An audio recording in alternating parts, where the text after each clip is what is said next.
Having a partner can be harmful after 60. 6 reasons why staying single might be better. Have you ever noticed how some people seem to gain peace and freedom as they grow older, while others feel more confined and unsettled in their relationships?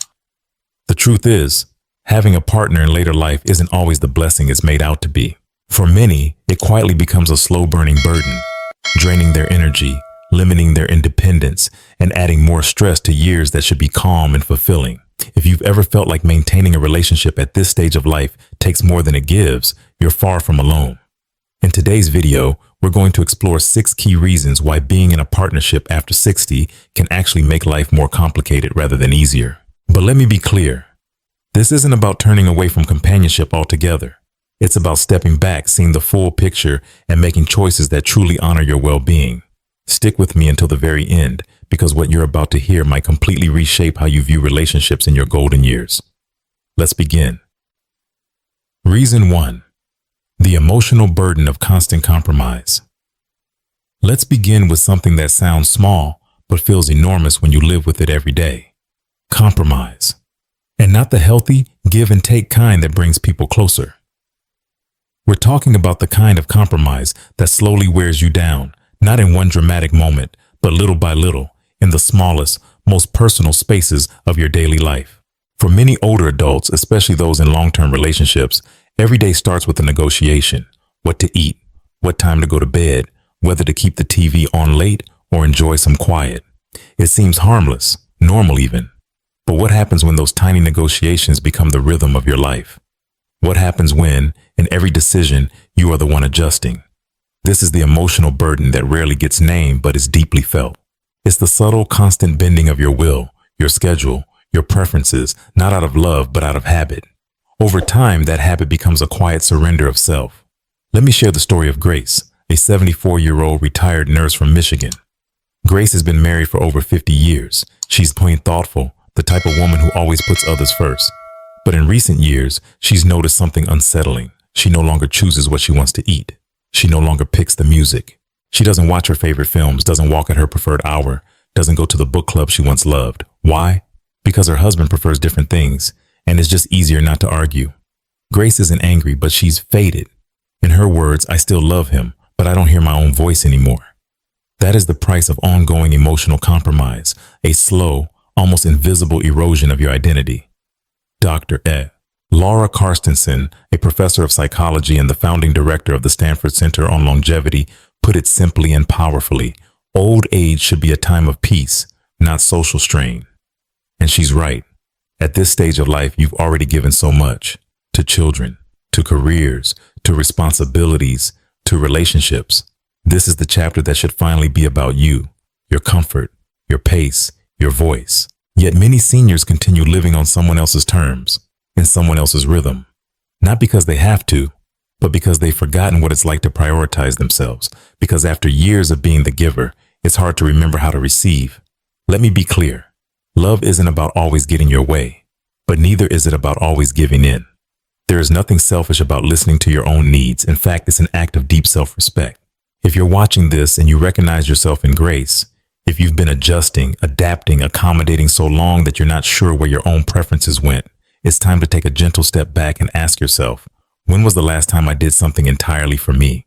When was the last time I said, this is what I want, and allowed it to be enough? If that question stirs something inside you, share it with us in the comments. Tell us, are you compromising more than you should be? You're not alone. And by speaking up, you just might help someone else realize they're not alone either. And if this conversation speaks to you, please take a moment to like this video, share it with someone who might need to hear it, and subscribe to Golden Wise Elders. Because here, we believe your voice still matters. Your preferences still matter. You still matter. We're glad you're here. Let's keep going. Reason 2. The hidden toll of becoming a caregiver. Let's shift to a reality that many older adults in long-term relationships face, but almost never prepare for. The moment love quietly turns into responsibility. It often starts with something small. Your partner forgets where they put the keys. They need help up the stairs. Their hands shake just enough that opening a jar becomes your job now. You don't even realize when the roles shift. You're no longer just a spouse. You've become their nurse, their scheduler, their emotional anchor, their physical support system. And somewhere in the mix, you've stopped being you This is exactly what happened to Thomas, a 76-year-old retiree from North Carolina. When his wife began showing early signs of Parkinson's, he stepped in. Willingly, lovingly, he managed her medications, took her to every appointment, cooked, cleaned, bathed her, and every night when she finally fell asleep, he would sit alone in the kitchen, too exhausted to eat, too numb to cry. He never told his children how hard it was. He didn't want to seem weak, but inside, he was crumbling. The truth is, caregiving, especially for someone you deeply love, is one of the most emotionally complex things a human being can endure. According to a 2021 report by AARP, 68% of spousal caregivers over the age of 65 experience signs of depression, anxiety, or physical decline. That's nearly 7 out of 10. Let that sink in. And yet most of them won't say a word, because love is supposed to be selfless, right? But here's what many won't tell you. Love doesn't mean breaking yourself to hold someone else together. That's not love. That's sacrifice. An unchecked sacrifice turns into suffering. Now I want to be clear. Stepping up to care for a partner is beautiful. It's one of the purest acts of devotion. But if you're not taking care of yourself in the process, it becomes dangerous. Dangerous for your health, dangerous for your spirit, and ironically, dangerous for the very person you're trying to care for. Because a caregiver running on empty can't give anything more. Gerontologist and caregiving expert Dr. Barry Jacobs puts it this way: a caregiver who burns out doesn't just stop functioning. They start collapsing, quietly, privately, until something breaks. So if you're in this role right now, full-time caregiver, full-time partner, full-time everything, please hear this clearly. You are not weak for needing help. You are not failing by asking for support. And no, it doesn't make you less loving to bring in home health care, or to consider part-time respite services, or to lean on adult children, church groups, or caregiving networks.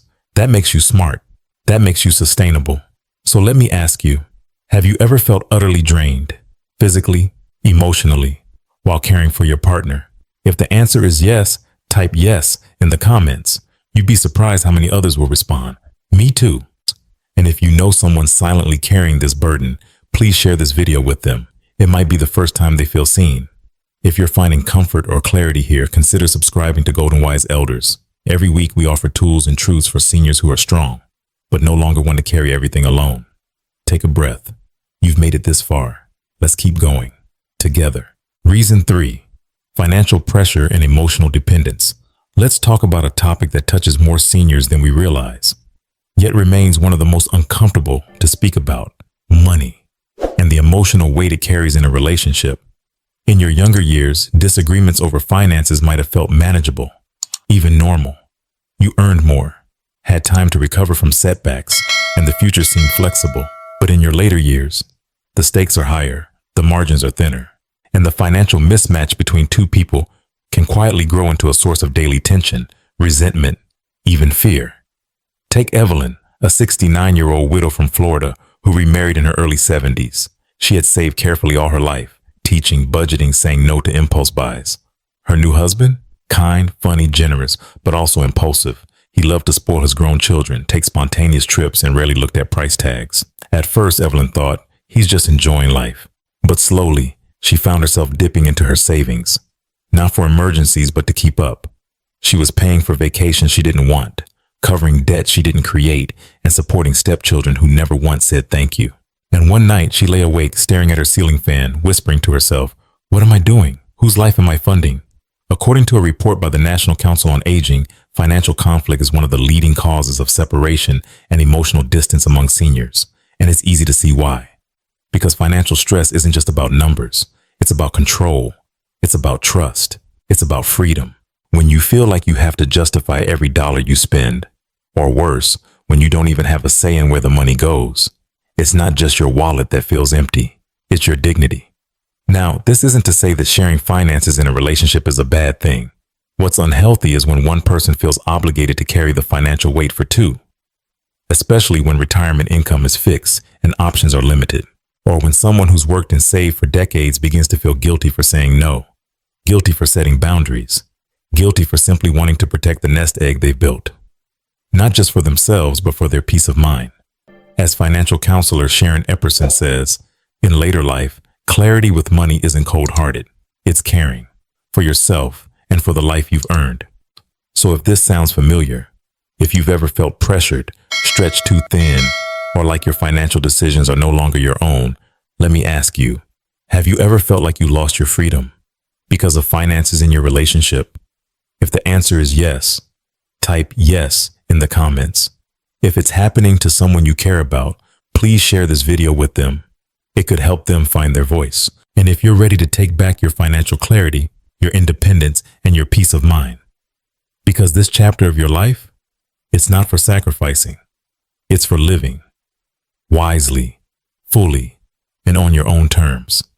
Reason 4, the quiet loss of personal independence. There's something deeply sacred about independence. It's not just about living alone or driving yourself to the grocery store.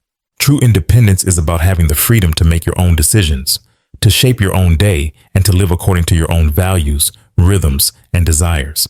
And yet, for many older adults in long-term relationships, that freedom has slowly slipped away, often without them even noticing. It might begin with something as simple as meal planning. You prefer something light and fresh for dinner, but your partner insists on heavier, richer food. Over time, you stop suggesting alternatives. Then it becomes about how you spend your evenings. You used to enjoy reading, or gardening, or walking alone in the quiet of early morning, but now your routine revolves around someone else's habits. They want the TV on during meals. They want to sleep in or stay up late. They want to talk when you're trying to rest. Little by little, your own preferences fade into the background. Before long, it's not just the meals or the mornings. It's your entire schedule, your personal space, even your voice in household decisions. You begin to feel like a passenger in your own life. You're still there, still functioning, but not quite steering anymore. This isn't about blaming anyone. Often it happens within the context of love and familiarity, but love should not mean the erosion of self, and routine should never become a substitute for freedom.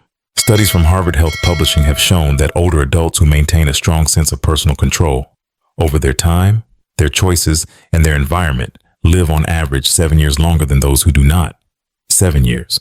Not because they had better genetics or more money, but because they retained the ability to decide for themselves. That's how powerful independence is, not just for the mind, but for the body, the heart, and the spirit. Let me share the story of Miguel, a 73-year-old veteran from Arizona.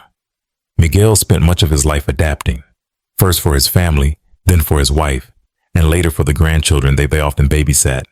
One day he told a friend, "I can't remember the last time I picked a restaurant based on what I wanted. Even my toothpaste isn't my choice anymore."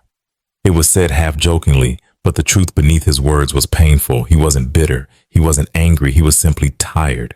Not from age, but from always deferring, always compromising, always adapting to someone else's life. And when his friend challenged him, "Just try living one day exactly how you want," he did.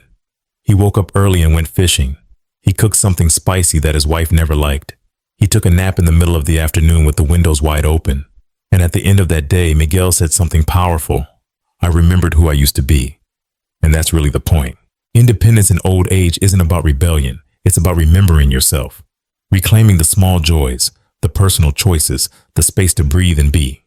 So let me ask you a question that only you can answer, and I encourage you to answer it honestly. When was the last time you did something just because it made you happy? Not because it was practical or expected or part of a shared routine, but because it stirred something inside you. If it's been a while, maybe today is the day to change that. Try just one thing, big or small, that reflects who you are, not who you've had to be.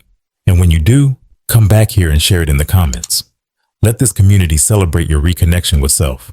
Because here at Golden Wise Elders, we believe growing older should not mean growing quieter. It should mean becoming more fully, more proudly, more unapologetically yourself. And if this message resonates with you, if it reminds you of something you've been missing, don't forget to like this video, share it with someone who might need it, and subscribe to Golden Wise Elders. Together we are building a space where wisdom is honored, freedom is protected, and every voice matters, including yours. Let's keep going. We're just getting started. Reason 5. No longer sharing the same life frequency. There's a quiet kind of sadness that settles in when two people who've shared a life begin to drift. Not physically, but spiritually. Not in anger, but in rhythm, in energy, in how they choose to spend the minutes, the hours, the remaining chapters of their days. You feel it when one of you longs for stillness, while the other craves stimulation. You notice it when you wake up early for a peaceful morning walk, and they're still snoring from a late night of drinking or television. You want soft music, deep conversation, or time with nature. They want noise, people, movement. Neither of you is wrong, but something essential, something once shared, is no longer in sync. This is what we call a mismatch in life frequency. It's not about big arguments or betrayal. It's about that slow, subtle realization that the person you're with no longer aligns with the way you want to live. And in your later years, that misalignment becomes harder to ignore because time feels more precious now, because peace feels more sacred, and because you've worked too long and too hard to live in a space that no longer reflects who you are. Let me tell you about Walter and Diane, a couple from California who had been married for 42 years. Walter was always the life of the party, a people person who loved to host dinners, crack jokes, and watch sports with the volume turned all the way up. Diane, on the other hand, had changed. In her 60s, she discovered yoga. She began meditating, journaling, craving silence and simplicity. At first, they tried to bridge the gap, but the more Diane grew into her true self, the more she realized something painful. She no longer recognized her life. It had become an echo of his rhythm, not hers. And when she finally said the words, "I don't want to live this way anymore," Walter was shocked. Not because he didn't love her, but because he never realized how far apart they had drifted. A senior relationship counselor once said something that stays with me. It's not the lack of love that ends most relationships in later life. It's the quiet divergence of values. That divergence doesn't always come with shouting or slamming doors. Often it's quieter than that, a disconnect in how two people want to spend their remaining time on earth. One values depth, the other distraction. One wants stillness, the other stimulation. And here's the hard truth. When your life frequencies no longer match, trying to force them back into harmony can drain both people. Sometimes the most loving thing you can do is let each other go. Not in bitterness, but in kindness. Not as an ending, but as a form of release. A permission for each person to live fully, in their own way. That takes courage, and clarity, and a deep respect. Not just for the other person, but for yourself. So I invite you to take a quiet moment and ask yourself, are you and your partner still sharing the same life frequency? Or are you simply sharing a space? Have you both grown together or grown apart? And if you've been feeling this quiet divide, know this: you are not selfish for noticing. You are not cruel for wanting more alignment. You are human.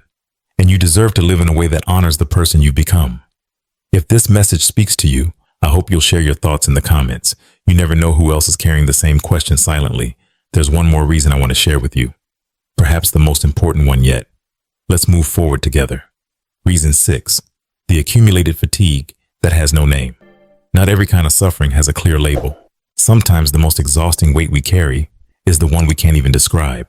It's not abuse. It's not loud. It's not the result of any one big moment. It's just there, a constant hum of heaviness, a quiet weariness that wraps itself around your mornings and follows you into your nights. You wake up next to the same person you've known for decades. You make the coffee, tidy the house, move through the day. You say the same things, answer the same questions, follow the same patterns.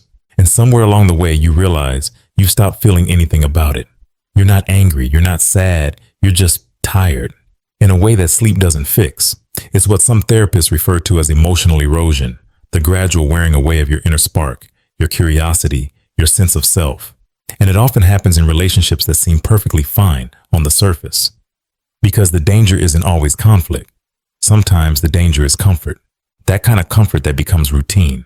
That routine that becomes numbness. It's like living in a house where the windows never open. The air is safe, but it's stale. You're surviving, but not truly living. And here's the heartbreaking part. Many older adults believe this feeling is just part of aging, that it's normal to lose joy, to stop dreaming, to no longer feel excited about tomorrow. But it's not. It never was. Harvard psychologist Dr. Ellen Langer has studied this phenomenon for decades. She found that even small, daily experiences of perceived powerlessness, like feeling stuck in a role, a habit, or a relationship dynamic, can directly lower quality of life and shorten lifespan in older adults. In other words, the feeling that you're no longer choosing your life slowly chips away at your life. Let me tell you about Marilyn, a 71-year-old retired florist from Colorado. On paper, everything was fine. Her husband was kind, their bills were paid, and they had a beautiful home. But one day, sitting on her porch with a cup of tea, she realized she hadn't laughed, truly laughed, in over a year. She couldn't remember the last time she'd felt thrilled, surprised, delighted. Life had become something to endure, not enjoy, and she couldn't even point to a single reason. That was the scariest part. So she made a quiet promise to herself, just one change. She started going on solo walks at sunrise. No talking, no TV, no responsibilities, just her, the sky, and the sound of her own breath. Within weeks, something shifted. The fog began to lift. She remembered what it felt like to be alive. This isn't about leaving anyone or blowing up your life. It's about listening to the whisper inside you that says, this can't be all there is. Because even now, yes, even now, you are allowed to want more. So let me ask you gently, when was the last time you felt excited to wake up next to the person you're sharing life with? Not just comfortable, but genuinely eager to begin the day with them by your side. If it's been a while, you're not alone, and you're not broken. But maybe, just maybe, this is the season to ask new questions, the kind that point you back to joy. If this resonates with you, leave a comment below. Even a simple, I feel this, can be the beginning of something powerful. You don't have to have the answers yet. Sometimes it's enough just to be honest, because around here, we don't just grow older, we grow clearer, we grow stronger, and we grow back into the people we were always meant to be. Now that we've walked through these 6 honest and sometimes uncomfortable truths, I hope you found something that resonates, not as judgment, but as recognition. We've talked about the emotional toll of always compromising, the silent exhaustion of caregiving, the pressure of financial imbalance, the fading of independence, the quiet misalignment in life rhythms, and the weight of a fatigue we sometimes don't even have words for. But this isn't about telling you to leave or to stay. It's about something more personal. It's about asking yourself with gentleness and courage, am I still living for me? Because aging isn't just about how many years we get. It's about how we use them. It's about making space for joy, for clarity, for calm. It's about coming home, not just to a house or a partner, but to yourself. So whether you choose to stay in your relationship, to shift its dynamic, or to explore a new chapter, I want you to remember this. You don't need to be alone to be free, but you do deserve to live as your truest self. You've earned that right. Not tomorrow, not someday, now. If this video spoke to something in you, even something quiet, I invite you to leave a comment below. Just a word or a sentence or a story. You never know who might read it and realize they're not alone. And if you believe that more people deserve this kind of honest, compassionate reflection in their lives, please share this video with a friend. It might be the gentle truth they've been needing. And if you'd like to keep walking this journey with us, through all the questions, the laughter, the growth, then subscribe to Golden Wise Elders. Turn on the bell so we can meet again each week with a little more wisdom, a little more heart, and always a little more hope. Thank you for being here. Thank you for listening. And above all, thank you for choosing to live true.